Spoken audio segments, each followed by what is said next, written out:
Assalamualaikum warahmatullahi wabarakatuh. Alhamdulillahillazi ja'ala ramadana syahral karamah wa farada 'alal muslimina siyamah. Wassalatu wassalamu ala man sannalahum qiyamah. Sayyidina Muhammadin Rasulillahil hidayah wa rahmah wa ala alihi wa ashabihi wa tabi'ina lahu bi ihsanin ila yaumil qiyamah. Amma ba'du. Sahabat yang Allah muliakan, bulan Ramadan adalah bulan yang penuh berkah. Setiap perkataan dan perbuatan yang indah akan menjadi amal ibadah. Amal kebaikan yang terlihat akan menjadi pahala jariah, yang insya Allah akan menjadikan diri menjadi berakhlakul karimah, hingga kita dapat berkumpul bersama di jannah. Seorang penyair pernah berkata, betapa indahnya malam dengan bulan purnama, betapa indahnya kebun dengan bunga, betapa indahnya manusia dengan akhlak mulia, dan betapa indahnya hidup dengan cinta. Sahabat dan Allah muliakan, Allah Subhanahu wa Ta'ala menciptakan makhluk hidup secara berpasang-pasangan. Di antaranya adanya malam dan siang, adanya panas dan dingin, adanya surga dan neraka, adanya laki-laki dan perempuan, serta adanya aku dan kamu. Allah Subhanahu wa Ta'ala tidak menciptakan makhluk hidup tanpa adanya tujuan.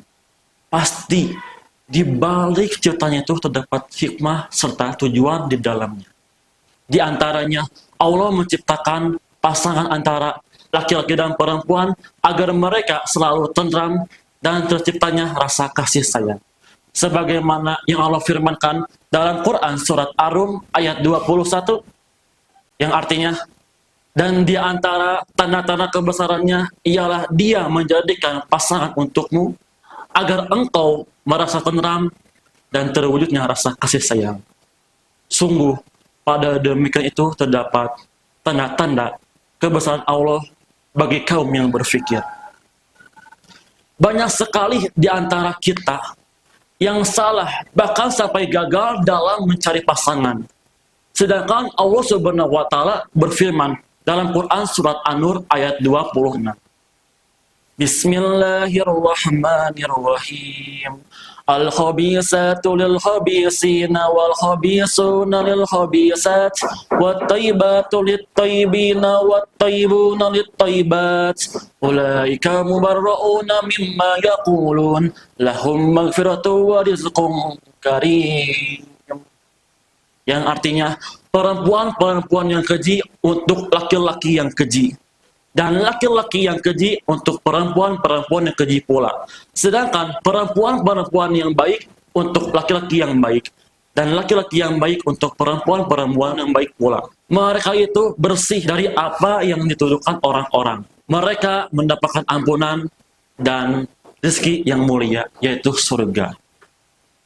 Jadi, apa yang kita takutkan, insya Allah dengan kita selalu bertakwa kepada Allah, berbuat amal kebaikan, niscaya pasangan kita akan sama baiknya juga. Akan tetapi apabila kita sering maksiat, selalu berbuat yang terlaknat hingga tidak mau bertobat, niscaya pasangan kita akan sama kejinya dengan kita.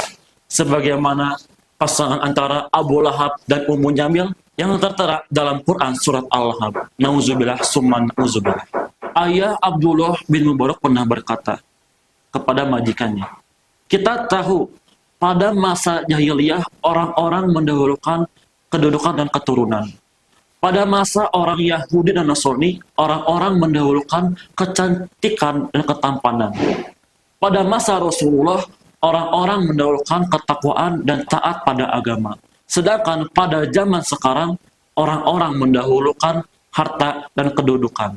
Akan tetapi, yang lebih baik dari itu semua ialah yang taat pada agama dan bertakwa.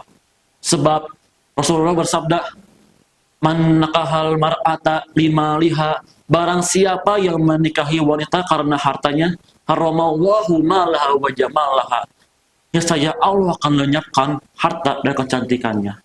Wa man nakaha lidiniha, dan barang siapa yang menikahi wanita karena agamanya, ruziqallahu malaha wa jamalaha. Saya Allah akan memberinya kecantikan dan harta. Lalu pertanyaan yang paling besar, sudahkah diri kita menjadi baik? Sudahkah agama kita telah baik? Di antara yang dapat merubah diri kita menjadi pribadi yang baik, jangan selalu berzikir kepada Allah, terutama pada sholat. Sebab para ulama telah sepakat, apabila kalian ingin melihat baik dan buruknya seseorang, maka lihatlah dari sholatnya. Allah Subhanahu wa Ta'ala berfirman, as-sholatu tanha anil fahsya'i wal munkar. Sholat mencegah dari kekejian dan kemungkaran. Nabi SAW bersabda, as-sholatu imaduddin. Sholat adalah tiang agama. Lantas, apa yang dimaksud dengan as-sholatu imaduddin? Mari kita logikakan. Kita anggap pulpen ini sebagai agama Islam. Dan 5 jari ini sebagai rukun Islam. Yang pertama ialah syahadat, yang kedua ialah sholat, yang ketiga zakat, yang keempat puasa di bulan Ramadan, dan yang kelima naik haji. Sekarang kita pegang agama dengan kuat-kuat. Lalu kita lepas satu persatu. Nomor 5, kita nggak naik haji, apakah masih disebut dengan muslim yang sejati? Masih. Bisa jadi kita nggak naik haji karena ada uzur, kurang dana, dan lain-lain. Agama masih terpegang. Nomor 4, kita nggak puasa di bulan Ramadan. Apakah masih disebut dengan muslim yang sejati? Masih. Bisa jadi kita nggak puasa di bulan Ramadan karena ada uzur, sakit, dan lain-lain. Agama masih terpegang.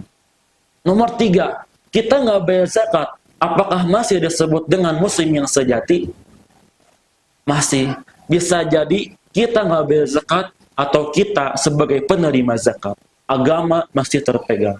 Akan tetapi, lihatlah yang nomor 2, sholat. Apabila kita tidak sholat, apa yang akan terjadi pada agama? Jatuh.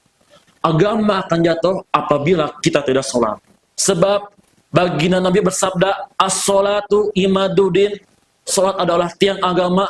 Paman aqomaha, maka barang siapa yang dapat menegakkannya, faqad aqomaddin, maka agama telah tegak. Wa man tarakaha, dan barang siapa yang meninggalkannya, faqad hadamaddin, maka agama telah runtuh. Ketika kita sudah menjadi pribadi yang baik dan mendapatkan jodoh yang terbaik, niscaya hidup kita akan merasa tentram, damai, dan menciptakan keluarga yang sakinah, mawaddah, warahmah. Sahabat dan yang Allah muliakan, semoga dengan apa yang saya ucapkan dapat merubah diri kita menjadi lebih baik, yang insya Allah akan membuat diri kita menjadi berakhlakul karimah, hingga kita dapat berkumpul bersama di jannah. Barakallahu li wa lakum fil Qur'anil azim, wa nafa'ani wa iyyakum bima fihi minal ayati wa zikril hakim. Taqabbalallahu minna wa minkum tilawatuhu, innahu huwas samiul alim, wastaghfiruhu innahu huwal ghafurur rahim. Wassalamualaikum warahmatullahi wabarakatuh.